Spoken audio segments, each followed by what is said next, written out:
Hello students, அண்ணா university latest update தான் இந்த வீடியோவில் நம்ம பார்க்க போகிறோம்.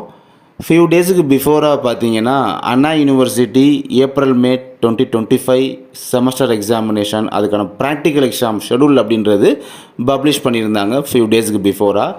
அதை பற்றி அந்த சமயத்தில் நம்முடைய சேனலில் உங்களுக்கு வீடியோஸ் போட்டு இன்ஃபார்ம் பண்ணியிருந்தோம். அந்த சமயத்தில் அப்படி இருக்கும்போது அதில் ஸ்லாட் 1 ஸ்லாட் 2 அதில் வந்து டேட்ஸ்லாம் மென்ஷன் பண்ணி அந்த டேட்ஸுக்குள்ளே ப்ராக்டிக்கல் கண்டக்ட் பண்ணி முடிப்பாங்க அப்படின்ற சொல்லியிருந்தோம். அண்ட் அதுக்கப்புறமா பிஜிக்கும் பார்த்தீங்கன்னா தெசிஸ் சப்மிட் பண்ணுறது அண்டு ப்ராஜெக்ட் ஒர்க்கு, ஸோ அதை பற்றின இன்ஃபர்மேஷன்லாம் அந்த டேட்டில் கண்டக்ட் பண்ணணும் அப்படின்ற மாதிரி இன்ஃபார்ம் பண்ணியிருந்தாங்க. சரி, ஓகே. இப்போ இதில் பார்த்தீங்கன்னா அகைன் வந்து இப்போ இந்த ப்ராக்டிக்கல் எக்ஸாம் ஷெடியூலை வந்து ரிவைஸ் பண்ணி கொடுக்குறாங்க. அதுதான் இப்போ லேட்டஸ்ட் அப்டேட்டாக நம்ம பார்க்குறோம் நம்ம.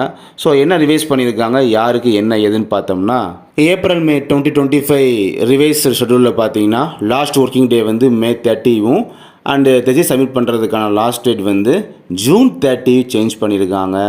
ப்ராஜெக்ட் வைவா எக்ஸாம் கண்டக்ட் பண்ணுற டேட்டு பார்த்தீங்கன்னா ஜூலை 8 அன்னைக்கு கண்டக்ட் பண்ணுற மாதிரி சொல்லியிருக்காங்க. இது யாருக்குன்னா பிஆர் படிக்கிற ஸ்டூடெண்ட், பிஆருக்குள்ள இந்த 10th செமஸ்டர் அந்த படிக்கக்கூடிய ஸ்டூடெண்ட்ஸுக்கு பார்த்தீங்கன்னா இந்த மாதிரி சேஞ்ச் பண்ணி கொடுத்துருக்காங்க. டேட்லாம் சேஞ்ச் பண்ணியிருக்காங்க. லாஸ்ட் ஒர்க்கிங் டேட்டு பார்த்தீங்கன்னா சேஞ்ச் ஆகுது, அது மே 30 வர போகுது. ஸோ அதனால் அவங்களுக்கு தெஜி சப்மிட் பண்ணுற டேட்டு, வைவா எக்ஸாம் கண்டக்ட் பண்ணுற டேட்டு எல்லாமே பார்த்தீங்கன்னா எக்ஸ்டெண்ட் பண்ணி தர்றாங்க. எக்ஸ்டெண்ட் பண்ணினா கொஞ்சம் சேஞ்ச் பண்ணி போஸ்ட்பான் ஆகுது. பட் மற்றபடி யூஜியில் பிஇ பிடெக் ரெகுலரில் படிக்கிறவங்க மற்றபடி அரியருக்கான ஷெடியூல் அந்த மாதிரி எதுவுமே பார்த்தீங்கன்னா எந்த ஒரு சேஞ்சஸுமே பண்ணலை இதுவரை. அப்படி ஏதாவது இன்கேஸ் சேஞ்சஸ் ஆச்சு அப்படின்னாலுமே அதை பற்றி இன்ஃபர்மேஷன் அப்படின்றது உங்களுக்கு வந்து நான் கொடுக்குறேன் நம்முடைய சேனல் மூலமாக. தேங்க்யூ.